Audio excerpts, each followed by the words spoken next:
नमस्कार, आप देख रहे हैं आरजे भारत न्यूज 7 और मैं हूं आपके साथ श्वेता। तो चलिए रुक करते हैं आज की प्रमुख और बड़ी खबर पर। दाहोद लोकसभा क्षेत्र में जहां एक तरफ कांग्रेस एवं आम आदमी पार्टी गठबंधन के साथ एक साथ मैदान में जोरों शोरों से प्रचार प्रसार कर रही है, तो वहीं दूसरी तरफ भारतीय जनता पार्टी भी जी तोड़ मेहनत कर जोरों शोरों से अपने प्रचार प्रसार में लगी हुई है। वहीं इन दोनों राष्ट्रीय स्तरीय पार्टियों के बीच में आदिवासी समाज के कर्मठ एवं जागरूक निर्दलीय उम्मीदवार देवेंद्र भाई मीणा भी गांव-गांव जाकर अपने प्रचार में जोरों शोरों से लगे हुए हैं। देवेंद्र भाई मीणा ने दाहोद 133 विधानसभा गड़ोई गांव में एक जनसभा को संबोधित किया। इस जनसभा के दौरान निर्दलीय उम्मीदवार देवेंद्र भाई मीणा ने कांग्रेस पार्टी एवं भारतीय जनता पार्टी पर जमकर प्रहार किया। इस जनसभा में लोगों ने उनका बढ़ चढ़कर स्वागत एवं कंधों के ऊपर उठकर डीजे पर उनको डांस भी करवाया। आपको बता दें कि इस जनसभा में 1200 से लोग मौजूद थे। दाहोद लोकसभा 19 के अपक्ष उम्मीदवार देवेंद्र भाई मीणा, जो कि एक आदिवासी नेता एवं समाज के हित के लिए हमेशा खड़े रहने वाले एक चेहरा हैं। देवेंद्र भाई गांव-गांव जाकर समाज को जागृत कर रहे हैं एवं लोगों से अपील भी कर रहे हैं कि आने वाली 7 तारीख के रोज उन्हें घड़े के चुनाव चिन्ह पर बटन दबाकर भारी मतों से विजयी बनाएं। लेकिन जनता जनार्दन है, हर कोई अपने अपने प्रचार में जोरों शोरों से लगे हुए हैं। अब देखना यह होगा कि जनता किसे अपने प्रतिनिधि के रूप में चुनेंगे, क्योंकि सर्वोपरि निर्णय जनता के हाथों में ही होता है। क्या अब की बार 400 का पार का आंकड़ा हो पाएगा या फिर कांग्रेस अपने किए हुए वादों पर खरी उतरने के लिए तैयार होगी, या इनके बीच में निर्दलीय नेता देवेंद्र भाई मीणा बाजी मार जाएंगे। दाहोद लोकसभा में किसके हाथ में होगी जीत की ट्रॉफी, यह तो जनता ही तय करेगी। आरजे भारत न्यूज 7 से नवल भूरिया की रिपोर्ट। अपने क्षेत्र की खबरों एवं न्यूज चैनल से जुड़ने के लिए संपर्क करें। कृपया हमारे चैनल को लाइक, सब्सक्राइब, कमेंट और शेयर जरूर करें ताकि आने वाली खबरें सबसे पहले आप तक पहुंचे। धन्यवाद। आदिवासी भिरडाओने मोदीए पैसा आपी दीधा અને લેનું અમારા પર સડી ગયું એમ કે છે। ટેક્સ અમારે ભરવો પડે એમ। આજે હાલના તારીખમાં આ જમાનામાં આજે આદિવાસી ઘેર ઘેર આદિવાસી જાગી ગયો છે, છતાં પણ આદિવાસી भिरडाओ જેવા શબ્દ બોલવામાં આવતા હે તો આપણા સમાજે ડૂબી મરવું જોઈએ। આપણા સમાજના નેતાઓએ એક પણ નેતા નહીં બોલ્યો। એમને ખબર છે ઇલેક્શન છે, વોટ નહીં મળશે એમ, પણ સૌથી 80% વસ્તી આદિવાસીની છે તો તમારે વોટ કોનો લેવાનો છે? તમે આદિવાસીનું સારું કામ કરો, સાચું કામ કરો, એમને ધંધો રોજગારી આપો, તમને વોટ મળવાના જ છે। એમને ધંધા રોજગારી આપે, માન લો કે શિક્ષણ આપે, તમને શિક્ષણ આપે કે અહીંયા પાણી આપે, અહીંયાથી પાણી જો સૌરાષ્ટ્ર સુધી પહોંચતું હોય તો એ દાહોદમાં પાણી આપે તો આપણે બધા ખેતી કરતા થઈ જઈએ। આજે અહીંયા પાણી બી હોય, અહીંયા ખેતી કરેલી હોય તો આપણે મીટિંગ પણ નહીં કરી શકતા।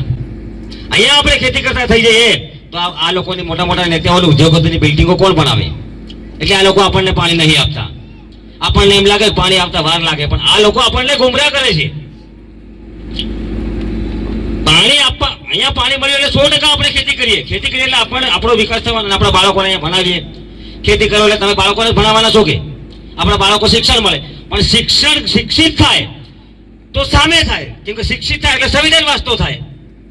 संविधान वास्तव था એટલે કહેવાનો છે કે જય જોહાર કા નારા હે, ભારત દેશ હમારા હે। જ્યારે સંવિધાન વાંચે એટલે માણસ સામેથી અવાજ ઉઠાવવાનો જ છે। આ તકલીફ છે। એટલે બધા મિત્રોને હું એમ કહું છું, આ ઇલેક્શન લડવાનું એક જ સૌથી મોટું કારણ છે। જ્યારે અમારી ભારતીય ટ્રાઇબલ પાર્ટી કે બધા જાણો છો, બીટીપીના હિસાબે એક સંવિધાનિક વિચારધારા છે, સમાજ માટે લડે છે।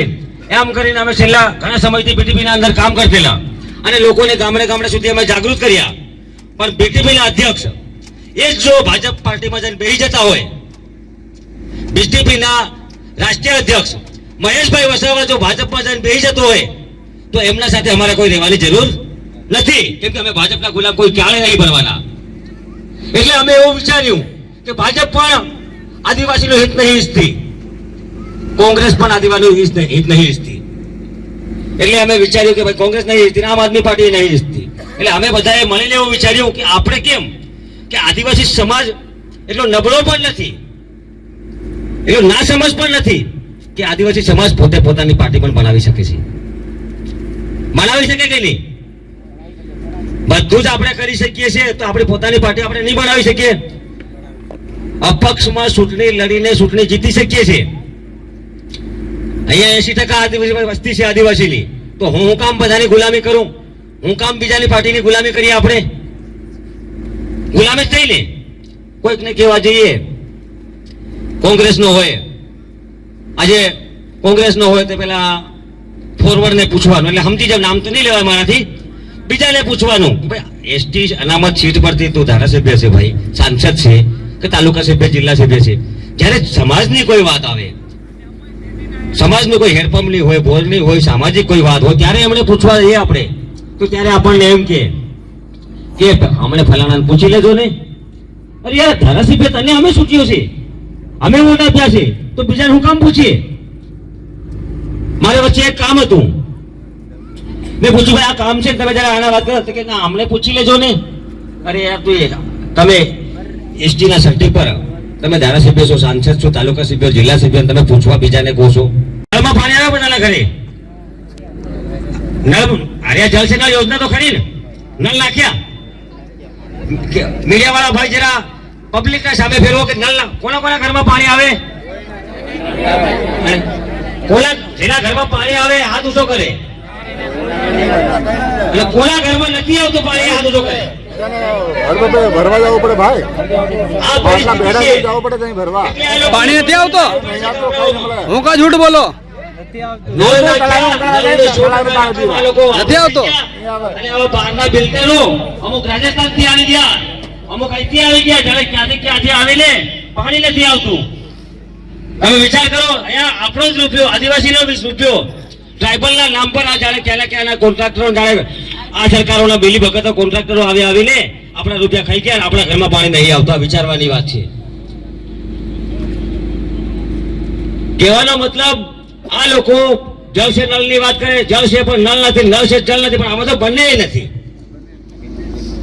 શૌચાલયની વાત કરીએ, કેટલાના ઘરમાં સંડાસ બાથરૂમ ચાલુ છે?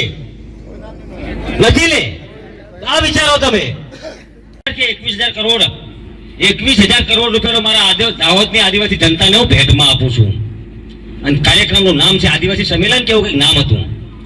એ કાર્યક્રમમાં આવેલે મોદી સાહેબ કહે છે કે 21,000 કરોડ મારા દાહોદના આદિવાસી સમાજના લોકોને હું ભેટમાં આપું છું. જો એ કારખાનું બને છે, એ કારખાનામાં કોને નોકરી મળવી જોઈએ? એમના મોઢાથી કહીને જાય છે કે આ હું ભેટમાં આપું છું, તો નોકરી કોને મળવી જોઈએ?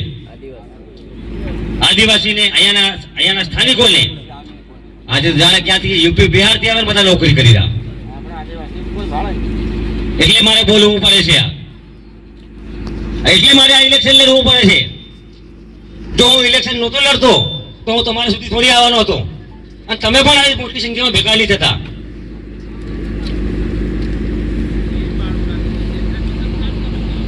ડગલે ને પગલે જ્યાં જઈએ ત્યાં સવારમાં ઘરેથી નીકળે ત્યાંથી તકલીફ તો કોને કે આદિવાસીઓને, કોને તો કે એસસી ને, કોને કે શોષિત ને, ગરીબ શોષિત સમાજ ને.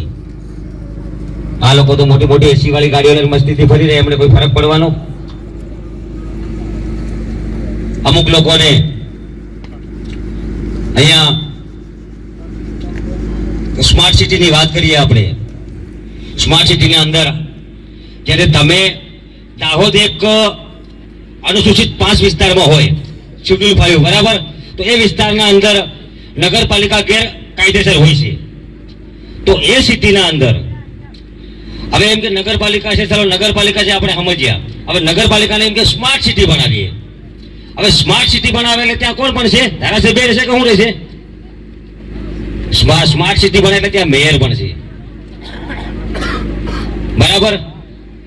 જ્યારે આજુબાજુ હમણાં આજે આપણે એસટી અનામત સીટથી આપણે લડીએ છીએ, એ જનરલ થઈ જશે. જનરલ થશે એટલે તમને કોઈ લડવા દેશે ઇલેક્શન? 80% વસ્તીમાં એક સીટ જનરલ થાય એટલે આપણે તેમની ગુલામી કરવાની વારંવાર. કોઈ સમજવા તૈયાર નથી. હું તો કહું છું બધા મળીને ગામડે ગામડે મામા ફોઈ કાકા બાબા આપણી બહેન બેટીઓ, આજે અમે ટૂંક સમયમાં અમે પણ પૂરા જિલ્લામાં ફરી શકીએ એમ નહીં.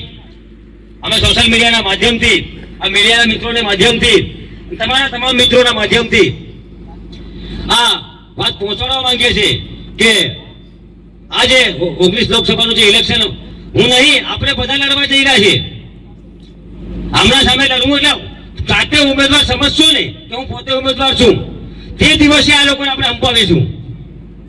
અમુક લોકોને એમ લાગે કે અપક્ષ વાળા શું કરી લે, ભાઈ અપક્ષ વાળા ઘણું બધું કરી લે, આ આદિવાસી સમાજની જય બોલવા વાળા માણસ છે, જોહાર બોલવા વાળા માણસ છે, જોહાર બોલવા વાળા માણસ ઘણું બધું કરી લે. અને એવું પણ નથી હોતું કે માણસ સત્તામાં હોય ત્યારે કામ કરે. આમાંથી ઘણા લોકોને અમે કામ કર્યા હશે, અમુક કામ માણસને ખુલીને કહેવાય નહીં. માણસ અમુક લોકોનું કેવું છે કે માણસ સત્તામાં હોય તો કામ કરે. કોણે કીધું માણસ સત્તામાં હોય તો કામ કરે? આપણી પાસે તાકાત હોવી જોઈએ, આપણી પાસે સમાજ હોવો જોઈએ. જેના સાથે સમાજ છે એ સમાજને કોઈના બાપની તાકાત નહીં કે હરાવી શકે, કોઈ સત્તાની તાકાત નહીં. આજે કૃષિ બિલની લડત ચાલુ હતી, આપણે કેટલાને ખબર? પંજાબના અંદર આજે ત્યાંના સંગઠન, ત્યાંનો સમાજ, ત્યાંના લોકો, ત્યાંના ખેડૂતો બધા એક થઈને લગભગ 1.5-2 વર્ષ સુધી લડાઈ ચાલી, પણ છેલ્લા પરિણામ મળ્યું એમને. પણ આપણને તો એમ લાગે હાલો શું થવાનું છે, એકલા હાથે શું કરી લેશે? એકલા હાથે નથી. જ્યારે હું ઊભો થયો ને ત્યારે હું એકલો જ હતો. खबरों में अब तक के लिए बस इतना ही। फिर होगी आपसे मुलाकात ऐसी किसी बड़ी और खास खबर के साथ। तब तक के लिए नमस्कार और देखते रहिए आरजे भारत न्यूज़ 7।